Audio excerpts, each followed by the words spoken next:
नमाज जनाजा का तरीका बहुत ही आसान है। बाज़ औक़ात ना सीखने की वजह से या ना समझने की वजह से लोग कंफ्यूज रहते हैं और जनाजे के दौरान भी बस औक़ात साथ वाले को देखते रहते हैं कि उसने हाथ उठाए नहीं उठाए, तकबीरात कहीं नहीं की, और यही मामला ईद की नमाज में भी होता है। बहरहाल जनाजे का तरीका मैं अर्ज करता हूं। जनाजे में दो चीजें बेसिक हैं, यानी जिसे फर्ज कहा जाता है, जनाजे के रुकन। पहली चीज क़ियाम, खड़ा होना, और दूसरी चीज 4 मर्तबा तकबीर, अल्लाहु अकबर अल्लाहु अकबर अल्लाहु अकबर अल्लाहु अकबर। ये 2 चीजें फर्ज है और 3 चीजें सुन्नत मुअक्कदा है। यानी जब पहली तकबीर होती है तो उसके बाद सना पढ़ते हैं, दूसरी तकबीर तो दुरूद पाक पढ़ते हैं, तीसरी तकबीर तो दुआए मय्यत, मय्यत के लिए दुआ, अल्लाहुम्मा अग़फ़िर ली हय्यिना व मय्यितिना व शाहिदिना व गायबिना।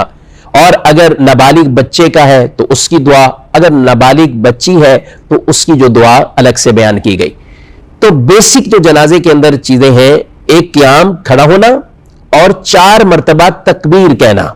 लोग समझ रहे शायद इमाम ही तकबीर कहता है और मुक्तदी सना पढ़ते हैं, दुरूद पढ़ते हैं, दुआ पढ़ते हैं, तकबीर नहीं कहते। तो अगर मुक्तदी तकबीर नहीं कहेगा तो उसकी नमाज नहीं होगी, क्योंकि नमाज जनाजा के फराइज ही ये 2 चीजें, क़ियाम और तकबीरात। तो लिहाजा जब भी आप नमाज जनाजा अदा करें तो जैसे इमाम अल्लाहु अकबर कहते हैं तो आप भी पीछे अल्लाहु अकबर कहें। अब इसकी नीयत हम समाप्त करते हैं।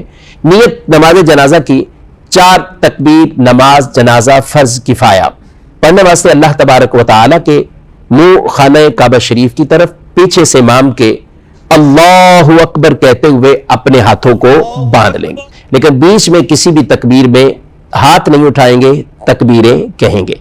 जब सना पढ़े और सना के अंदर व तआला जद्दू का, उसके बाद वजल्ला सनाउका वला इलाहा गैरुक, ये 7 अगर इजाफा कर लेते हैं तो ये भी बेहतर है। और अगर सिर्फ नमाज वाली सना पड़ी तो भी सुन्नत अदा हो जाएगी। अब दूसरी तकबीर होगी, लेकिन हाथ नहीं उठाएंगे, अल्लाहु अकबर। अब दूसरी तकबीर हो गई, अब दुरूद पाक, दुरूद इब्राहिमी पढ़िए। फिर तीसरी तकबीर होगी, अल्लाहु अकबर। अब आपने दुआए मय्यत, अल्लाहुम्मा अग़फ़िर ली हय्यिना व मय्यितिना, ये वाली दुआ अगर किसी बड़े बालिग मर्द या औरत की नमाज जनाजा है। अगर नाबालिग बच्चा है तो फिर नाबालिग की दुआ, और तो मैं नहीं समझता कि फिर आप कभी नमाज जनाजा में कभी आप कंफ्यूज हो और आपको परेशानी लायक हो। या ये बात भी अर्ज करता चलो, अगर किसी भाई को दुआए मय्यत याद ना हो, दुआए जनाजा याद ना हो, याद करनी चाहिए। कोशिश करें जो दुआ जिस वक्त पढ़नी है वही पढ़े।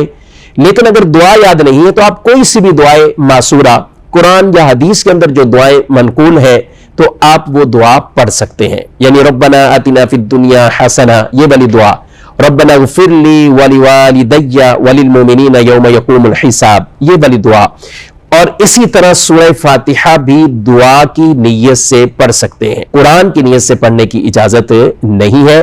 तो खुलासे कलाम यह हुआ कि नमाज जनाजा में 2 चीजें फर्ज, यानी क़ियाम और 4 तकबीरें, और फिर 3 चीजें जो आगे हैं, सना पढ़ना, दुरूद पढ़ना और दुआए मय्यत, ये सुन्नत मुअक्कदा है। यूं नमाज जनाजा मुकम्मल हो जाए।